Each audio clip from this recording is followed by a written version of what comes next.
Hello and welcome to what I'm gonna call the reinventing of the KWAT podcast. It's been a while, been a long while, but I decided to take the KWAT podcast and get rid of it and start something new. Start something of my own. And I'm going to call it the Oasis. And the plan for the Oasis is that it is going to be a place like the Oasis from Ready Player One. Kind of like an inspiration off that, where it's just its own thing. It's can have whatever it wants. I was thinking of throwing in maybe some live streams. Of course, the official number one upcoming podcast in the Oasis right now, this podcast right here. I'm going to call it Oasis. I think that's what I'm going to call it temporarily for right now. Is Oasis podcast. And well, took me a while to really start this podcast, but it's something I've been meaning to do because the last podcast was something I enjoyed doing and we just never did again. So I've been trying to reinvent it to my own thing and, kind of have it be who I am and project what I want to talk about and what I want to do with my podcast. I don't have a co-host, unfortunately. Maybe in the future, I might get a co-host. But as of right now, the podcast is me. I am a one-man show. And I would love all of your support. And you can do that by just pressing the subscribe button, leaving a comment down. I'm going to try and do a new episode of the podcast every week and hopefully do maybe some video game live streams, stuff like that, really embrace this brand. I kind of want it to be a brand, but I don't know. We'll see what it turns into and we'll see if, I manage to remember to do episodes for the podcast and really actually, do something with it. Rather than say I'm starting it up and then do one or two episodes and then it disappears and falls off the face of the earth and never to be seen again into the negative zone. But for this episode, I'm really looking forward to kicking it off with definitely a lot of entertainment stuff, a lot of movies, shows, mostly shows, and talking about how we may have already received and played Game of the Year. Because I have a strong feeling that we have already tackled and played the Game of the Year. And without, delaying it anymore, first episode of Oasis podcast begins, and we're going to start by talking about, have we played Game of the Year already? Is Game of the Year here? And if you don't know, Elden Ring and Horizon Forbidden West have both come out in the same month. They've been out for 2 to 3 weeks. I've played Elden Ring quite a bit. I have almost 100 hours, maybe even more, in Elden Ring. And I have played Horizon Forbidden West almost all of the way through. And, I believe that after playing both games, they both have the potential of being Game of the Year, with Horizon coming down to its gorgeous setting of these PS5 graphics, these new next-gen graphics of looking so realistic, and like immersing you into the world of Horizon. It's a phenomenal game. There are a few bugs here and there, but without the bugs and maybe a little touching up on the story, because there are parts in the story where the story drags and you're just kind of like, it's whatever. I'm gonna skip the cutscenes. I'm just gonna move on. Like, you could have a very, very good game right there. And I love the side quests. The side quests are great. Everything about that game is good. And I definitely believe that game will be considered Game of the Year. But there are some things Elden Ring just does better. And I do believe Elden Ring is going to win Game of the Year. Because, if you think about it, Elden Ring is the first open world Souls game. And it's kind of crazy to think about, because normally these kind of like Souls games, they're open world kind of. They feel like you can go wherever you want, but you really can't.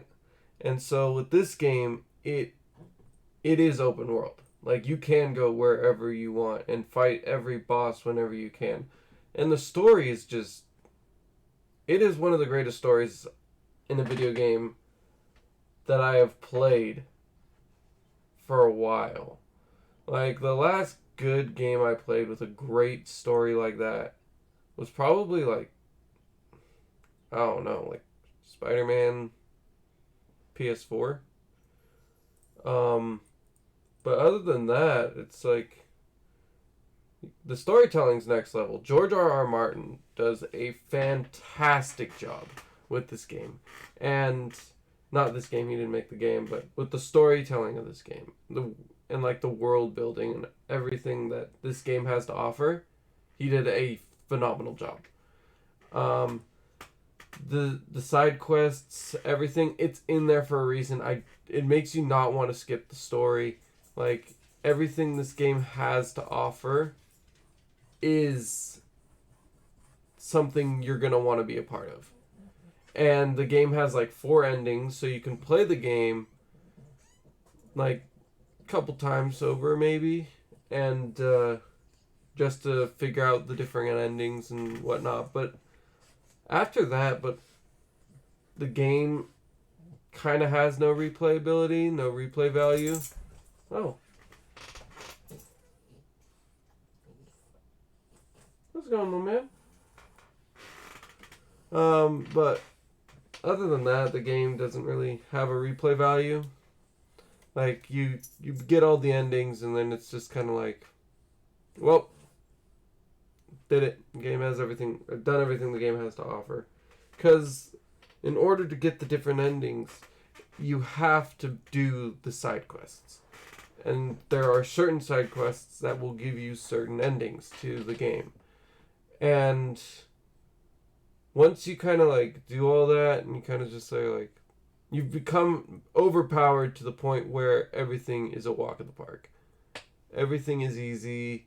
Nothing's really a challenge anymore, which is a problem I do have with the game. So like cons with that game is like, it's a Souls game. It's meant to be hard. And it is probably one of the easiest Souls games I've played. I've played Sekiro and I've played Bloodborne. So this is my 3rd Souls game. And with the experience of like those Souls games, Sekiro is by far the hardest Souls game. Hands down, it is the hardest Souls game. But Elden Ring is a little too easy with the fact that everything that you do in that game makes it so that way it is 10 times easier compared to the other Souls games where it's like everything you do can make the game harder, but it'll make it a little bit easier. It won't make it like super, super easy, but it'll make it a little bit easier. Elden Ring gives you summons. It gives you magic. It gives you your leveling up system that every Souls game gives you. But on top of all of that, it's like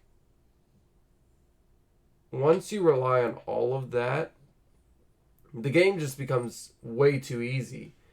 But not only that, like once you get past the Erd Tree and you go to the Mountain of Giants, I think it is, or something like that, the game becomes way too easy. It's a lot easier than the beginning of the game. And it's not because you're leveled up. Like, the bosses are not hard.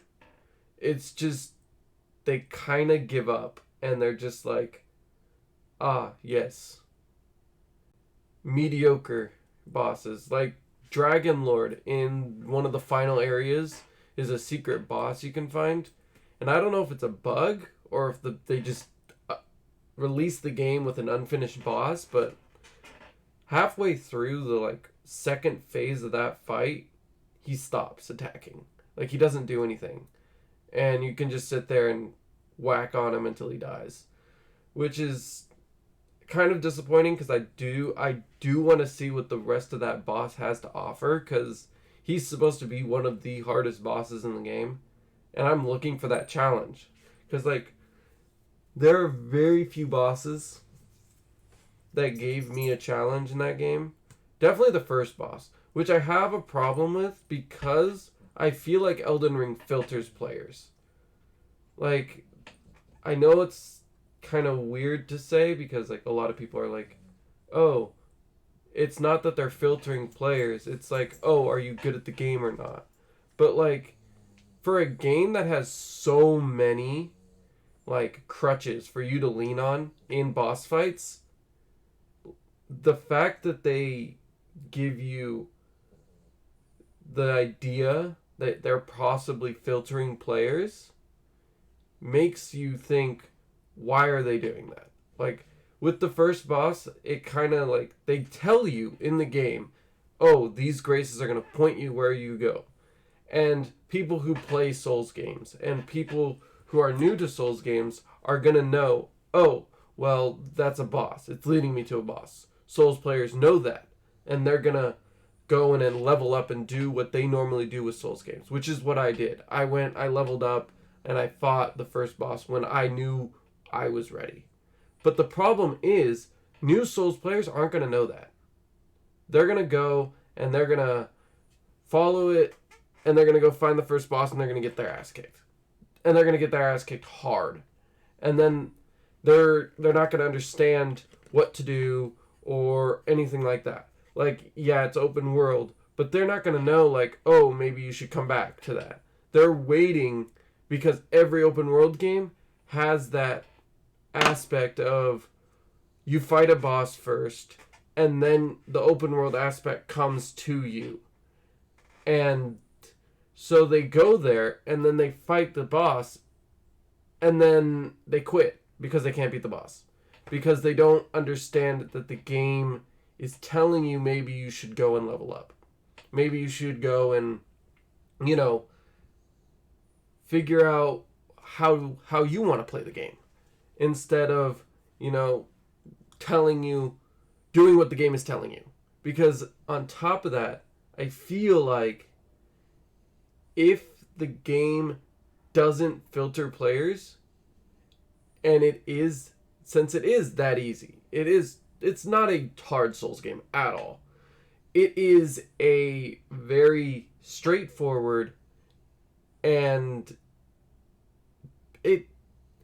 it's not really a Souls game. It has the difficulty of some Souls bosses, but it's just a regular open world game. Like, it just has the Souls genre attached to it. And the first boss for that game, since I'm talking about like filtering, it filters players, he is definitely the hardest boss. First boss in any Souls game. He is a lot harder than a lot of bosses in Souls games. But once you get past him, it's honestly a lot easier. The rest of the game is kind of a walk in the park. Like I noticed, once you get past Margin the Fell, who's the first boss, and then you get past Godric, the rest of the game is a walk in the park until you probably get to the capital of the map, like with where the Erd Tree is. Like you get to the base of the Erd Tree, that's when the game actually gets difficult again. But other than that, like the game is pretty easy. Like I struggled maybe with the second demigod a little bit, but that was only because I played the game as a actual Souls game where I didn't really do any open world at the beginning of the game. And then like I kind of just like leveled up as I went. And the second boss gave me a little bit of challenge. But once you embrace that open world aspect, the game is actually a lot easier than you think it is. You can actually just go experience the boss for the first time, level up a crap ton, go back in and whoop the boss, and then move on. Like, I think once I did all that and I did all my leveling, I was about level like 130. I walked through the game like it was nothing. And then I think the final boss gave me a challenge because I didn't level up much after that. But yeah, other than that, it was a pretty easy game. But I don't speak for everybody when I say that, so it might be difficult for some people. But for me, I found it an easy Souls game. But don't get me wrong, it is going to be Game of the Year. Even though it sounds like I have a lot of problems with the game, which I don't. It's just like minor nitpicks. I do find that the game is going to win Game of the Year. There's only one way this game doesn't win Game of the Year, and that is if God of War Ragnarok comes out this year. But I have a feeling it's going to get delayed, unfortunately. Because God of War Ragnarok is going to be one of the craziest storytelling games ever. Because you have Kratos and Atreus in Ragnarok. And Atreus isn't really Atreus, he's Loki. Which is going to add some interesting aspects to the game. And storytelling-wise, I think it could possibly outtell the story of Elden Ring. And I'm not even going to be like, it could. No, it's going to. Because, like, my ideas for this game are going to be that Atreus is going to get kidnapped at the beginning of the game. At some point. Like, and Thor is going to take him to Asgard, and we're going to get the God of Mischief at the end of the game. We're going to get Loki, God of Mischief, at the end of this game, without a doubt. And Ragnarok is going to finally begin. We're going to get the death of the World Serpent at the end of the game. Thor is probably going to be the final boss of the game. I don't think we're going to kill him at the beginning of the game. And either they're going to save it for the end of the game, or we're going to get in the next game. Loki's going to have a skill tree where we're going to be able to have Atreus/Loki shapeshift and be the God of Mischief, which is going to be really cool to have a playing mechanism that he has where you can like level up his skills and be like, let's say one time you want him to like transform into like a bird, or you could push a button and he transforms into a wolf or something like that. Like, that would be insane because like you're Kratos, so you'd have Kratos' Chaos Blades of Chaos, the Leviathan axe, and then on top of that you have the Loki being like a wolf or any kind of other animal, and it could just make combat in the game so much more engaging and so much more exciting to the point where you're literally rethinking how you want to play the game. Because you can, with Loki, he can be any animal you want. You can literally do whatever you want with the character. And it would change the gameplay in any way possible. So, when I say that Elden Ring wins Game of the Year, except for if God of War Ragnarok comes out. It is with certainty I say that. I say that with absolute certainty that God of War Ragnarok is going to win Game of the Year if it comes out this year. There is just too much for this game that you can't tell me it's not going to win Game of the Year. Because even if like the things I say about embracing Loki's powers come true in the game, it's still storytelling wise going to be one of the greatest stories ever told. Like, I think God of War came out in April 2019, I think. But even then, when that game first came out, and I watched playthroughs of it and whatnot, I knew. I was like, this is going to win Game of the Year. Because the storytelling and everything about that, the God of War series, brings you in to that world, and you feel engaged. Which is why I think Elden Ring could win Game of the Year, because it does the exact same thing. But God of War takes it to that next level. Takes it up a level, basically, and makes it so much more than a video game, and makes you want to come back and play it, makes you want to 100% the game, and really just dive into what that game has to offer. But yeah, with that, like, that's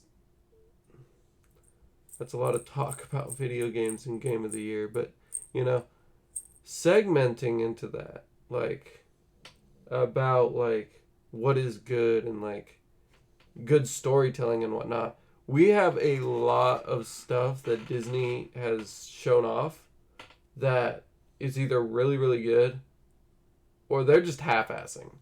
I am sorry to say, but they are definitely cash grabbing the shit out of Marvel right now. I watched that Miss Marvel's trailer. If you haven't watched it, go check it out. And I think you'll agree with me when I say this, but Miss Marvel is a cash grab. That show is half-assed. There is no way you can look me in the eye and tell me that is going to be a good show. The story just looks boring. It looks like I was talking to my girlfriend about it, and she was like, "This looks like a bad Disney show. It doesn't look like a Disney show that would be on like old Disney, like, you know, the good old Disney shows. It looks like a Disney show that would be on the new Disney, and it would be a bad Disney show." Like, and I agree with that. It does not look good. And I was talking to like other people about it. I'm like, "What do you guys think? What do you guys think?" And they're talking about skipping it.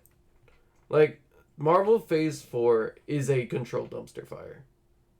And I know that sounds weird. Like, a controlled dumpster fire, what does that mean? And, like, what I mean by that is, like, Phase 4 started with Black Widow. Black Widow was not a good movie. It was a movie that should have been done years ago, but even then, the movie wasn't even that good. Like, the villain smelled bad. It was like, his superpower was that you could smell him, so you couldn't attack him, which was really weird. And I was like, why is this a thing? Like, that makes no sense at all. Like, that was a dumpster fire. And then after that, I think it was WandaVision. I don't know. No, WandaVision came out first. WandaVision kicked off Phase 4. WandaVision was like, eh. It was like a show that embraced its, like, didn't even embrace its full potential. It, like, built towards something, and you could tell that, like, Disney or Kevin Feige, like, came in and was like, whatever the ending I don't know what it is, but supposedly the ending they were building to was scrapped, and they just left the story unfinished and made it seem like it was the real ending. Because there is no way I will believe that the ending for WandaVision was the original ending for that game. I will not show. I will not believe it. I won't. And then after that was Falcon and Winter Soldier. I didn't even finish it. Well, I did. I just didn't actually, like, put 40 minutes of my life into it. Like, I knew, I think, everything that was going to happen before I watched watch the actual episodes because I just didn't care. So I watched like 10-minute breakdowns of the episodes because like that was just not good. It was really boring. There was a lot tampered with that show. It should have been a movie. There is no way that should have been a 6-hour show. Just there's no way it should have been. And then there was Loki. Loki was phenomenal. It's one of the only few successes in Phase 4. And I say that strongly with a very strong passion. That Phase 4's only successes were Loki and Spider-Man No Way Home. But even then, going back to the movies, Black Widow was bad. Shang-Chi was... It was good. It was good. It was a good introduction to a character, for sure. But other than that, it was like... It was okay. It was nothing special. Eternals was... Eternals was Eternals. It was just bad. And I saw on Instagram the other day, it was like, oh, this is a divisive movie. It's not divisive. It's just a bad movie. It is not a good movie at all. There is no way you can look me in the eye and tell me a movie with 11 main characters is going to be good. It's just... It wasn't good. It was a dumpster fire. It was a literal dumpster fire. That, Black Widow, Shang-Chi kind of tried to put the fire out a little bit. It kind of controlled it. And then, like, Loki, they kind of put the fire under control. But even then, that was Loki was way before all that. Then Spider-Man No Way Home came out, and they were like, see, Phase 4 can be good. Look, we got Andrew Garfield. We got Tobey Maguire. It can be good. It's a good phase, guys. Trust me. And it's like, okay, Marvel, we'll trust you. And then we're kind of without content. They show off Moon Knight. Moon Knight looks like... It looks good. The only way this show's going to be good, though, is if it's dark. And they take it seriously. Instead of doing the Marvel shit, where they make everything funny. And haha. Like, that pisses me off. Like, there are some characters that are meant to be funny in the comics. And I get that, like, this is everyone's, like, this is most of the world's, like, reaction and intake to these characters. So they don't really read the comics. But, like, why are some of these characters even funny? Like, I feel like in their names, you can tell, like, why is this character hilarious? Like, don't get me wrong, I love Thor Ragnarok. It was really good. But you cannot tell me that Thor is meant to be a comedic character.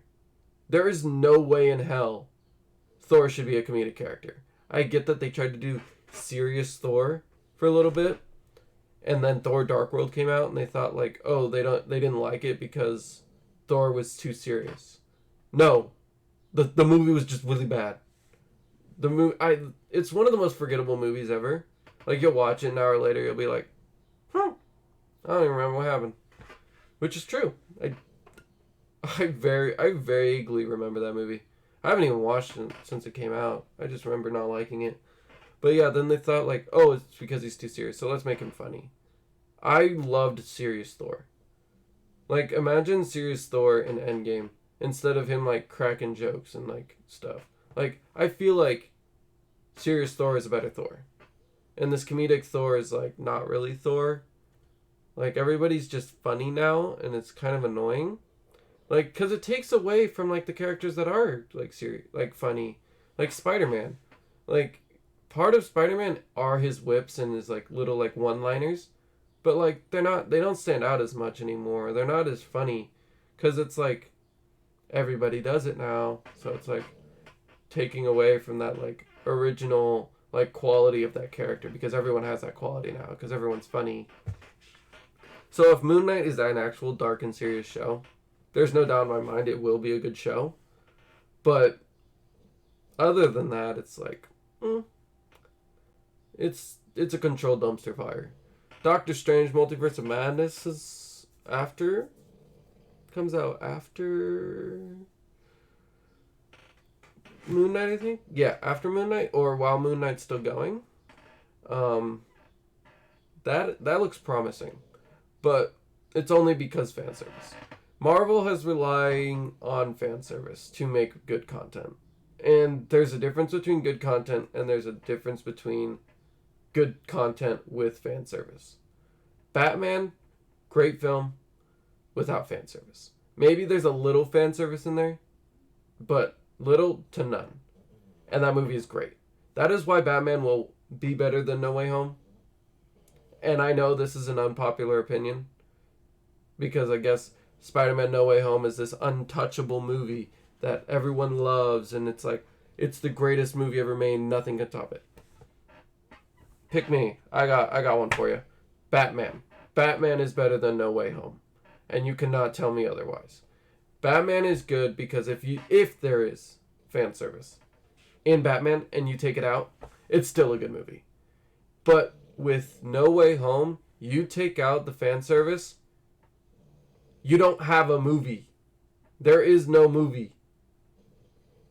Spider-Man No Way Home isn't a movie without the fan service.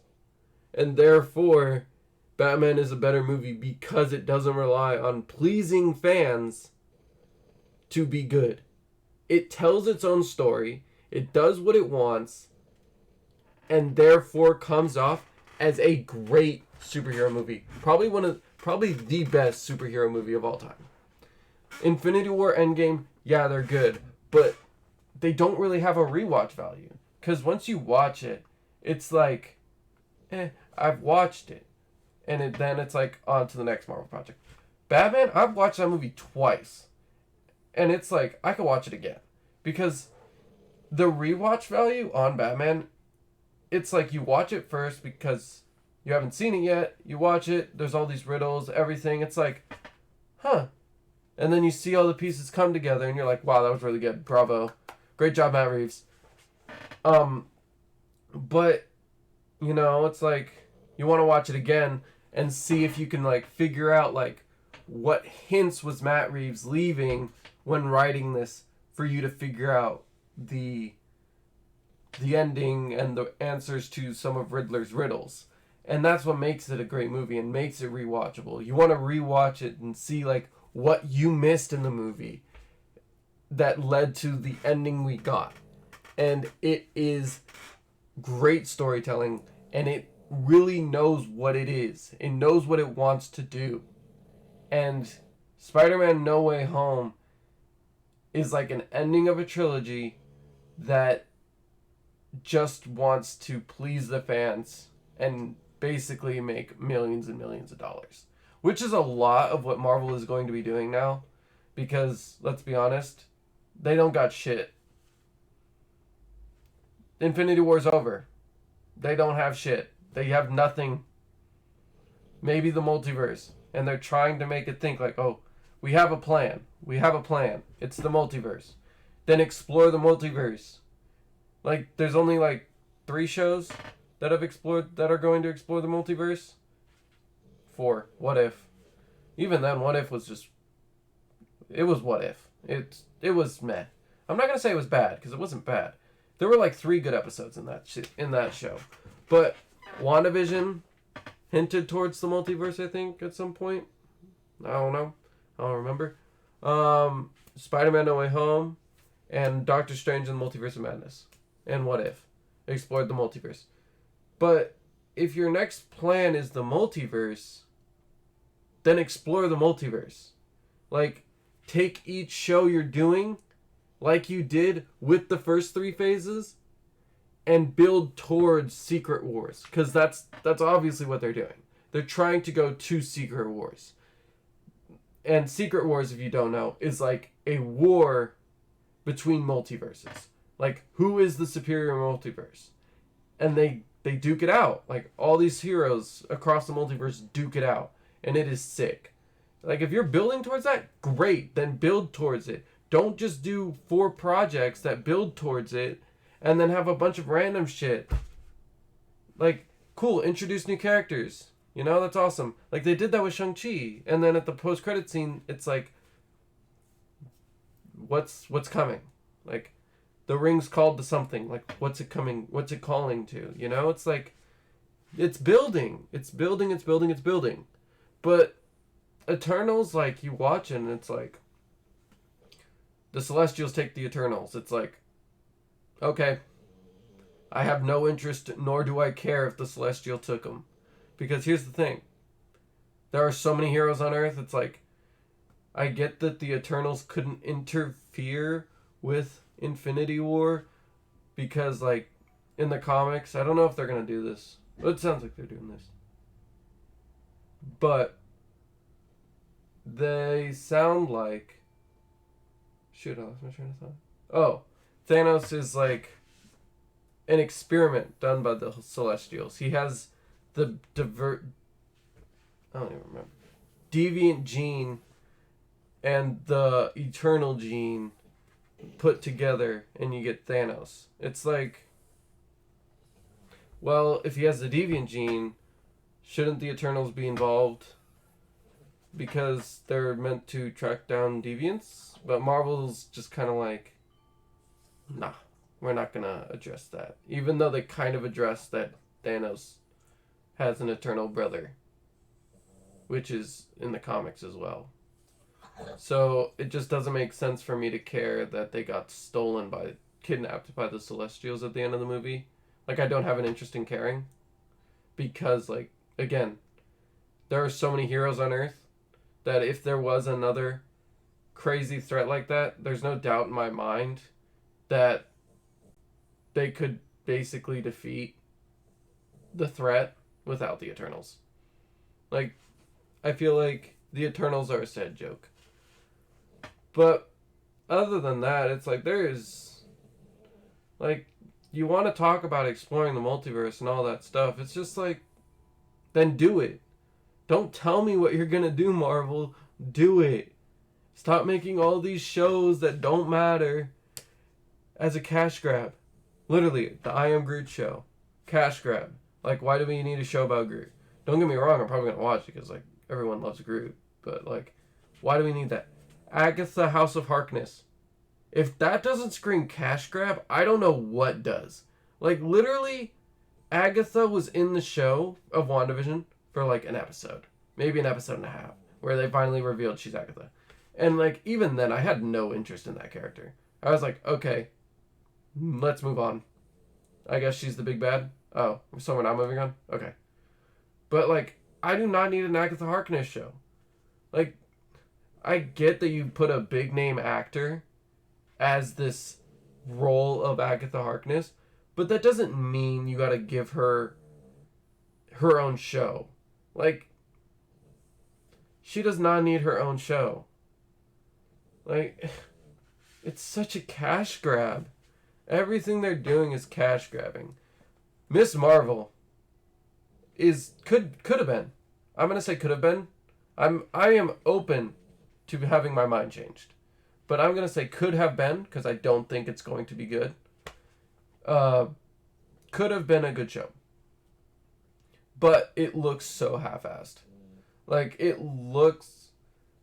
doesn't look good. Like, they changed her power set for some reason, which I get that it's like, oh, stretching abilities in movies, live action movies, don't look good. I will agree with you on that. For everyone who says that, like, I agree with you. I'm with you on that. Like, thumbs up to you guys. But, like, why does her powers have to come from bracelets? Like, that's so dumb. It's like, oh, let me put on my bracelets. It's like, okay, now I have powers. Which makes me think, like, what if, like, she loses the bracelets? And, like, you know, the bad guys get the bracelets and they keep them. It's like, well, then there's no Miss Marvel. Like, there's nothing special about her anymore. Like, that was the thing that made Miss Marvel in the comics so lovable. Because she's a newer character in Marvel. It's that she is this Pakistani superhero with a special gift. And when she's exposed to this, like, gas, I think. I forget what the exact origin of it is. But, like, she gets these powers. She gets these powers to be able to extend her body. And, like, enhance the size of like her body parts. Like, that's cool.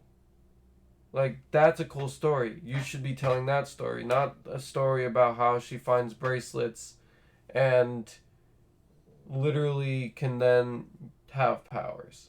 Like, it feels like I'm watching Ben 10 here, but not a good version of Ben 10.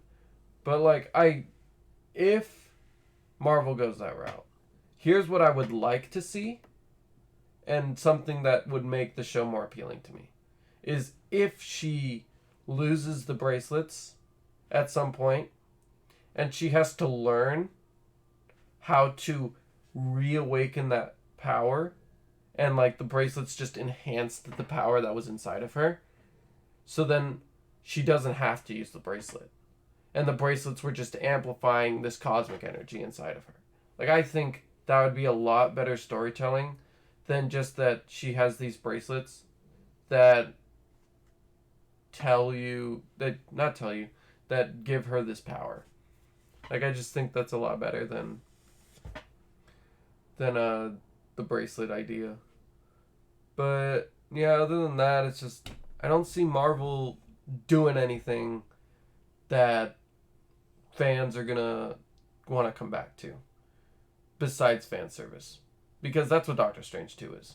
There is no way that movie, I'm gonna go watch that movie for sure. Obviously, it's Doctor Strange Multiverse of Madness. Who's not gonna go watch it? But I'm gonna watch it, and it sucks that Batman's out, because I'm gonna watch every superhero movie now, like comparing it to Batman. Like, if you're not watching a superhero movie, comparing it to Batman, because Batman is the greatest superhero movie ever made, you're just gonna be like, it's good because of fan service. You're gonna be like, this movie's good because of fan service. And talking about Disney and like fan service and whatnot, Star Wars is like known to be the king of fan service, because let's be honest here, last time they tried to tell an original story, yeah, I'm not gonna go down that route. We're gonna keep the sequel trilogy in a little dumpster over there and never address it, but you know what I'm talking about. But yeah, it's like a lot of fan service. And I get that, because if you try to do something original, fans are probably not going to like it. But here's the thing. Mandalorian's good. There's a lot of fan service in season 2. A lot of fan service. But the first season was good. It was good. It's a good show. It's just, it relies a lot on fan service.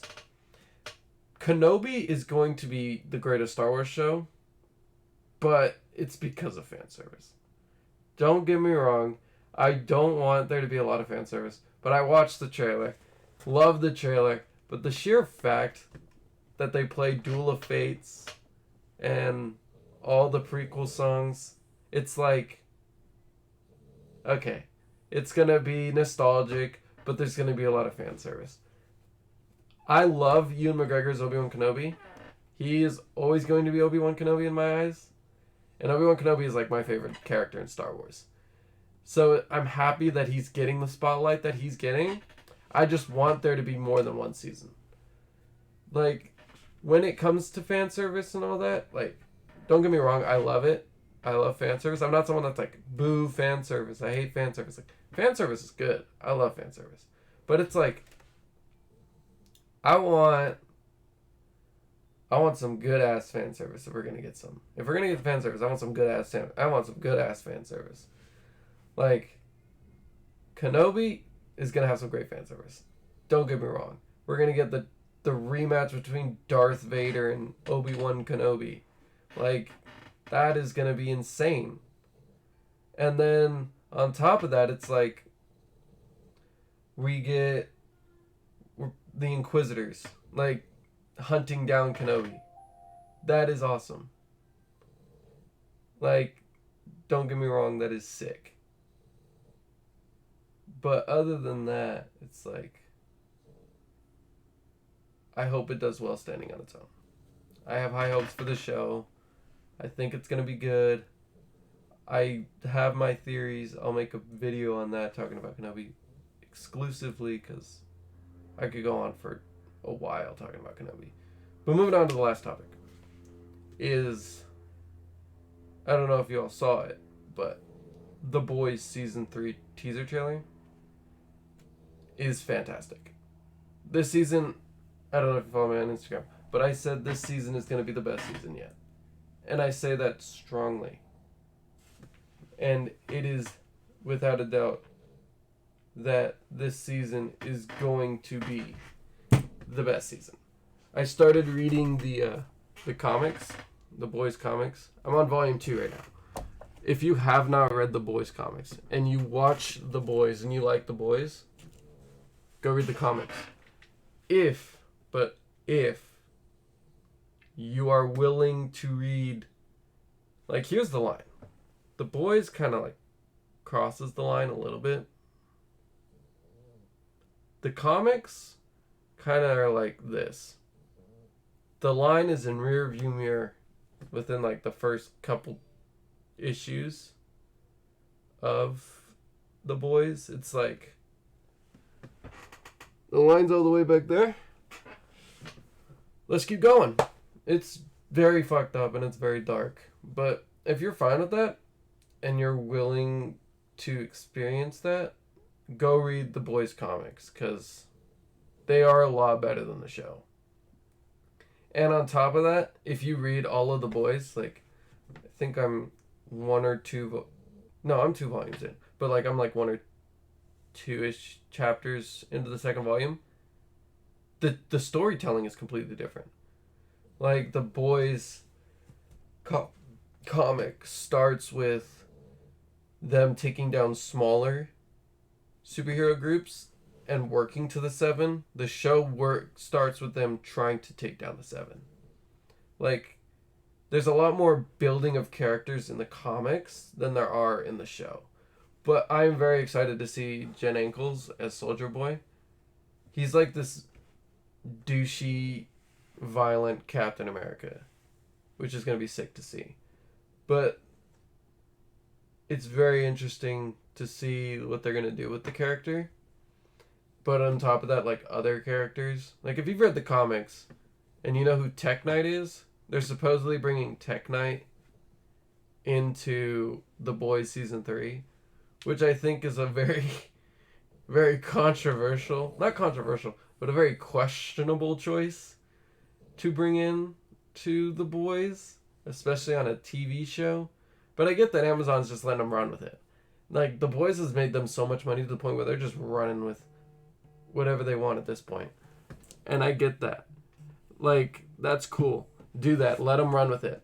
But on top of that, it's like, it's like there's going to be a time with The Boys where they're eventually going to have to make the call and go full throttle, line in the rear view mirror, and just run with the show and how messed up it is, because it is a messed up show. Messed up comic, sorry. And it only gets worse as you read. The line goes like this. It gets worse. So it's like, the show's eventually going to have to do that. And I hope Amazon just keeps hands off, lets them write their story, tell their story, and just do that. And be like, hey, you tell your story. We're just going to sit back and watch. We're going to watch it unfold because you're making us a ton of money. Which is what a lot of companies should be doing. Like, come on. You have all these great IPs. And then it's like, we want hands-on. We want to control it. We want to have a say in, like, what goes on and all this stuff. It's like, it makes you a ton of money. The writers know what they're doing. You're not a writer. Keep your hands off of it and just let them tell the story they want to tell. Which is honestly why you have writers for shows. That is why these companies are not writers. And going into, like, The Boys and whatnot, like, I'm glad they're finally addressing this. And it's kind of teased in the teaser trailer, which is a lot. If you notice, a lot of movies and companies don't know the difference between a teaser trailer and a trailer. Like, Marvel doesn't really tease. They just call it 3 trailers and then say one's a teaser trailer. Like, the teaser trailer for Doctor Strange is an actual, like, 2-minute trailer. 2.5-minute trailer that, like, gives you information on, like, what's going to happen. The Boys Season 3 trailer is just, like, them showing you random scenes of of Season 3 and being like, yeah, we're not telling you what's going on. And you have to look through the scenes to depict what you think is going to happen in Season 3. Like, in the comics, they take Compound V. The boys take Compound V to fight the heroes. And it looks like they're finally going to be addressing that in Season 3. Like, it looks like Butcher is going to be taking Compound V. And he's going to have powers like Homelander, which is kind of sick because they are complete opposite characters. They are going to eventually fight each other at some point in the show. Like, that is what the show is building towards. When the Seven and the boys fight, Homelander will be fighting Butcher. And it's great that they gave him super strength and these lasers when he takes Compound V. To kind of, like, show that, like, these characters are paralleling each other, but at the same time, like, we're going to have to see how Butcher reacts when taking Compound V. Like, is he going to eventually embrace, like, the douchebag in him and become like Homelander? Or is he going to stick with his values and be like, Supes are bad, and I'm going to use Compound V against them to kill Supes? Like, there's a lot that they can go with Butcher and Compound V because his whole character is hating Compound V and hating superheroes. And it's to level the playing field. I get that because, like, the boys are vulnerable. Like, within the first 2 seasons, they are very vulnerable because they don't have powers. So now they're finally getting powers. And it's going to be really cool to see what they do with that. And, like, I have a theory kind of on what they're building towards. Like, I think end show wise, they're going to have Ryan fight Homelander.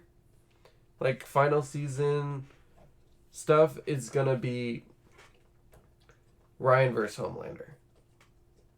Like, son versus father. Like, that's what I think they're building towards. But I'm not sure. That's what I want to see. But at the end of the day, it's kind of like they're going to do their thing. They're going to tell their story. Millions and millions of people love the show. Love what they're doing with the characters. And I am okay with whatever they do. Because I know I can read all 6 volumes of the comics. And I'm not going to know what's going to happen. Because the storytelling it's a little different. And, like, I don't want to spoil anything for the comics. Because if you haven't read them, I highly recommend go read them. But, like, it is just a whole other thing when it comes to, like, the comics. But, yeah, it's like, I am happy and excited to see what they do. Unfortunately, they're going to be airing episodes around the same time as Miss Marvel. And I think that, like, The Boys has the first 3 episodes coming out June 3rd. Then 5 days later, I think the first episode of Miss Marvel airs. And it's like, I think Miss Marvel is going to outperform The Boys because it's family friendly. This one honestly seems very kiddish, this Marvel show. So it's going to be very more driven for kids, and, like, it's going to get more watches because of that. Like, The Boys is going to be very adult. It's very adult. It's directed towards a certain audience. But what I think is going to happen, and I could be wrong, is that Miss Marvel comes out after The Boys First episode comes out. It outperforms The Boys. And what's going to happen is after a couple episodes, if the show is not... if it has the potential to be as good as Falcon and Winter Soldier was. Which isn't saying a lot. It's basically saying it's probably going to be really bad. If it ends up being that good, because we all know that show was so good. It really wasn't, though. That a lot of people are going to go and watch The Boys. And they're going to stop watching Miss Marvel. Because at the end of the day, we have control. The people who watch the shows, the people who like actually go and like care about this stuff, we have control. We get to tell the companies what we want to see. Because guess what? Whose money are they taking? They're taking our money. So if we don't like something Marvel's doing, who cares? Let's say it. Let's tell Marvel. Let's call Marvel out for cash grabbing. Like, if something's not good and we don't like the way they're going, we can basically step in and be like, hey, we don't like the way Marvel's going right now. Like, we did that with Star Wars. Look where Star Wars is now. Like, we aren't getting another trilogy. Like, they say we're getting another trilogy. We have yet to get any other news on the trilogy because they don't want to tell their own story, because they know when they do that, nobody liked it. Like, it got so much backlash. So they're sticking with things fans like The Mandalorian, Obi-Wan Kenobi, Boba Fett, all these shows, Ahsoka, like Andor. Like, we're getting all this stuff because the fans have a say. Because when it comes to making the money, the fans have the say. The fans get to say what's going to happen. Because when that happens, and the fans do get involved, and do get to talk and vocalize how they feel, we get change. We get change, and we get to finally have a say and see what we want to see with our favorite IPs. Like, Sonic is a really good example. Does anyone remember what Sonic first looked like before the movie came out? People demanded a redesign. And we got a redesign. And now Sonic actually looks good. And now we're getting a sequel. We're getting a Knuckles spin-off show. We're getting Sonic 3. Like, we have control. And when I look at TikTok and I see people like Soups, Straw Hat Goofy, yeah, those guys are fucking annoying. Like, they have the audacity to sit there in front of a phone and make little clips hyping up shows that aren't even good, or lying to the public about watching certain Marvel shows. Like, go watch Eternals. It's great. It's great. No, Eternals is bad. Soups has the audacity to sit there and lie to everybody saying, yes, Miss Marvel looks hype. No, it doesn't. It's not hype. And then Straw Hat Goofy sits there and lies to the public about information. They both do. Like, not just these two. Like, literally, most of the people on TikTok that talk about Marvel news, they literally, or any kind of news, they sit there and lie to the people because they know, or they don't know. They think, and they expect us to be stupid and listen to them and be like, oh yeah, they must be right. Go and do your own research. You want to figure out what's going on with certain IPs and like stuff like that? Like, don't trust them. They tell you the information and they don't tell you where they get their sources. If you want to get good information, go watch Cosmic Wonder and go watch The Real Rejects. The Real Rejects, they react to the sources, but they then tell you how they feel about it, like where they think it's coming from. Like, we need to stop giving power to people who don't know what they're talking about. Because the thing is, Soup, Straw Hat Goofy, all these other TikTokers that like I see, like one Marvel something or other, like he showed a fan-made poster of Doctor Strange in the Multiverse of Madness and convinced hundreds of people that it was real. When there was a clear watermark of the person who made the poster, and I looked at the comments, I was like, there's no way. No, there were people that were like, wow, this poster looks sick. Wow, this looks sick. And then they're like, someone was like, is this real? And he's like, he comments back and says, yeah, you bet. Like, we're not stupid. Let's all go out and do our own research, and let's go figure out what is real and what is not. Let's stop listening to people who have a platform that lie to us and don't cite their sources. Like, I know that sounds very English. And I know, like, I'm sitting here right now, and I'm giving you information. But, like, this isn't information I'm giving. It's, like, my opinion. So, if I was here, and I was like, look at this poster for, what's coming out? Guardians of the Galaxy Volume 3. That doesn't come out till, like, next year. And I was like, look, they made a poster. And I showed it to you. Most of the people, if I had a platform, would believe that's real. Because I have a platform. Because I supposedly know what I'm talking about. Like, we need to stop listening to the people with a platform and giving the people with a platform a bigger platform. Because they're just going to lie. And we're going to keep getting the same shit we get. Like, if we go to the internet ourselves and we say, hey, you know what? I don't like this. This needs to change. It will change. There's no doubt in my mind. Because the thing is with these companies is, if we want change and we don't get change, it's going to project in the box office, in their subscriptions to shows, everything. It's going to project on everything. Merchandise sales. If we don't like what they're doing and we speak out about it, and it starts affecting their money and the way, because at the end of the day, it just comes down to money.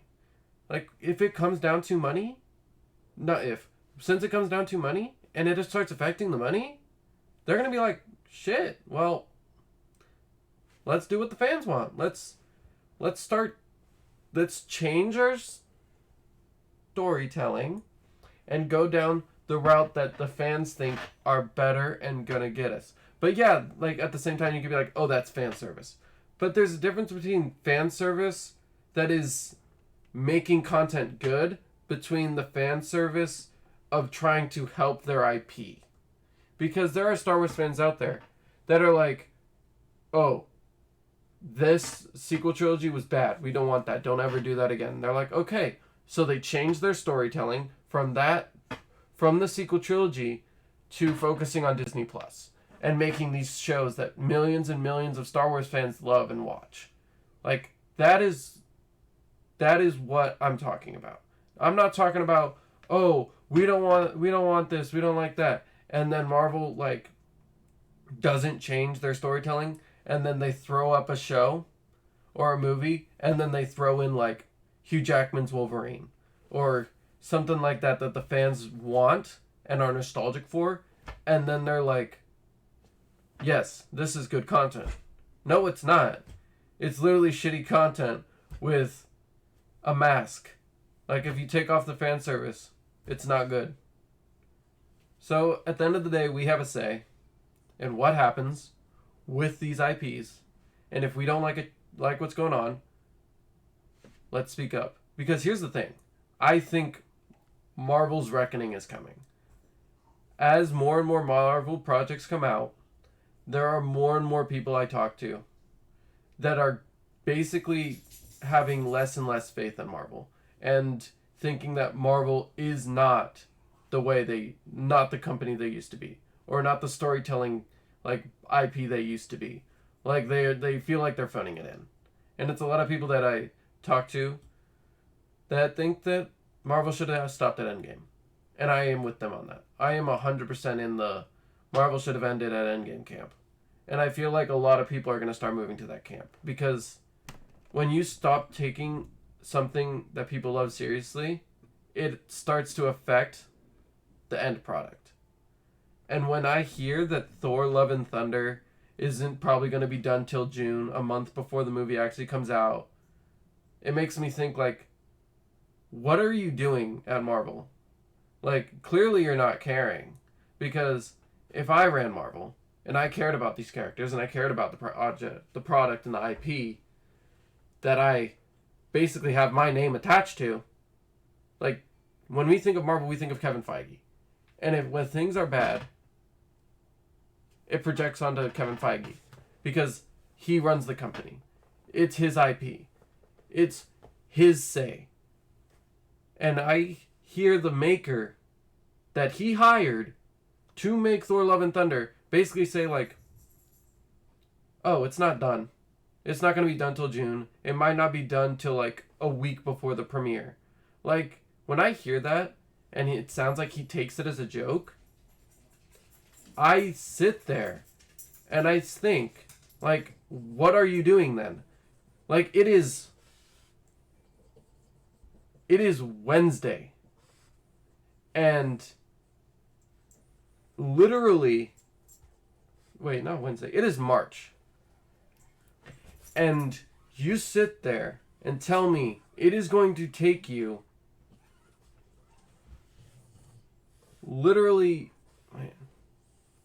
3 months to finish that movie when you've been working on it since, like, who knows when, like, I think last year. Like, then what are you doing? Are you sitting there at your desk with your thumb up your ass? Like, if I was Kevin Feige, I would be like, I want this movie finished by April. End of April, middle of May. Gives you 2 months of cushion to kind of, like, be like, okay, the movie is done. And you can work on the next project. But, like, it's like, no. No. I'm not going to do that. We're just going to let them do their own thing. It's like, really? Like, come on. This is ridiculous. Like, we're not fools. I get that you think, or you know, because it's facts. You can make mid-tier content, slap Marvel Studios on there, and you're going to get bank. It's the sad truth. And then we go and we watch it. And like Eternals, we thought it was all going to be good. And all that stuff. And then we go and watch it. And we look like clowns. Because we literally were made of fools. Because it was not good. And a lot of Phase 4 is like that. We look like clowns because we think we were going to get good content. We don't. And then they keep doing it because no one's speaking up. Because all the people with a platform are saying, no, Marvel, you're doing a good job. Let's keep it up. We love what you're doing. Instead of being honest and saying, that was garbage. We don't like what you're doing. Can you please, fix it?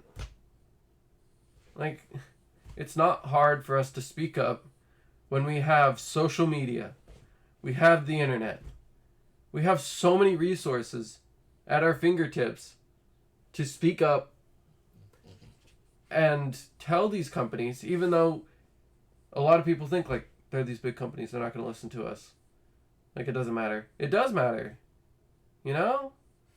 Like, I get, like, okay, 1, 2, 3, maybe like 5 people have Marvel-based content, like, platforms. And there are like 4 or 5, maybe like 20 people who have a Star Wars platform. And those are 20 people.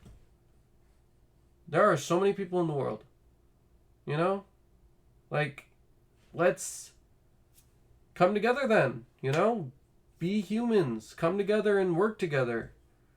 And make change that we want to see in our movie theaters, in our shows, with our projects. It's like, let's do that. Let's not just sit on our ass and, like, wait for them to figure it out, because they're not going to figure it out. But don't get me wrong, Marvel is a great company. I've been a fan since Iron Man 1, and that is kind of why I'm really pissed off about Phase 4. It's because, like, I don't like being made a fool of. Like, I sat there through the entire sequel trilogy of Star Wars. I felt like a fool. I felt like I was made a fool. And I feel like a lot of people did. And I don't want to be made a fool again, especially with Marvel, with a company that is very good, made very good stuff. Is still making somewhat hit or misses. They make hit or misses now. But I don't want to be made a fool of. I want there to be good content out in the world. I want people with these companies, these IPs, to care as much as we do.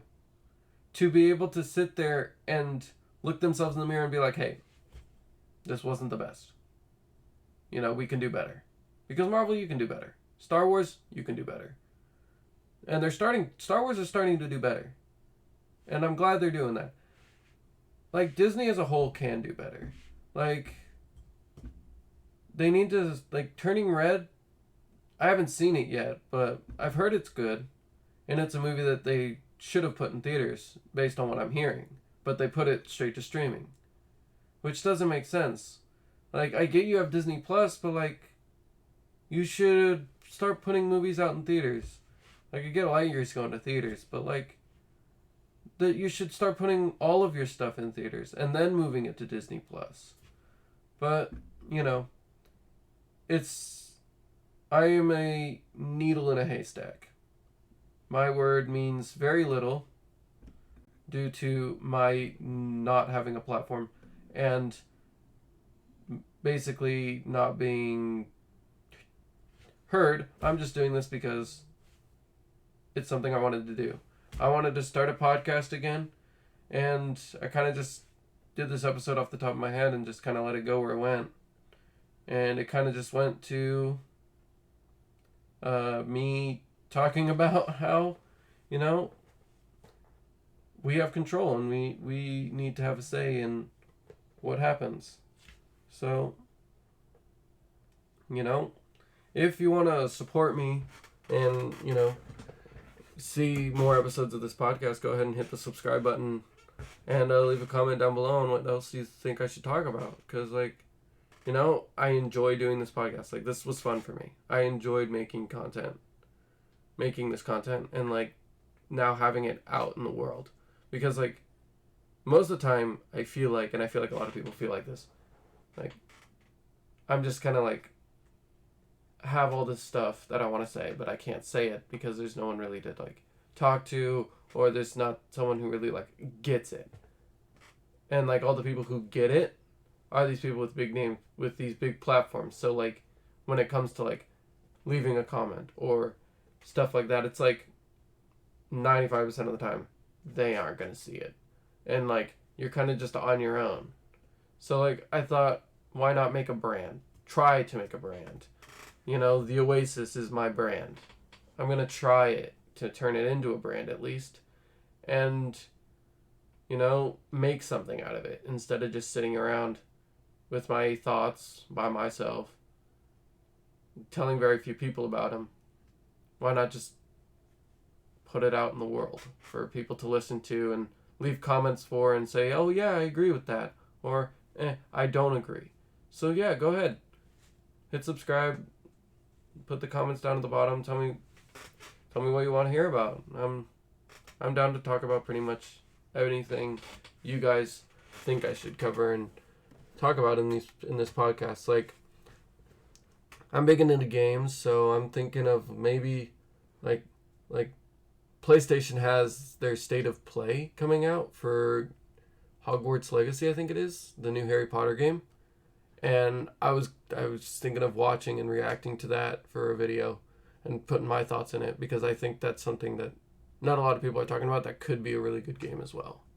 So yeah, go ahead, subscribe, leave some comments, and have a wonderful day in the Oasis.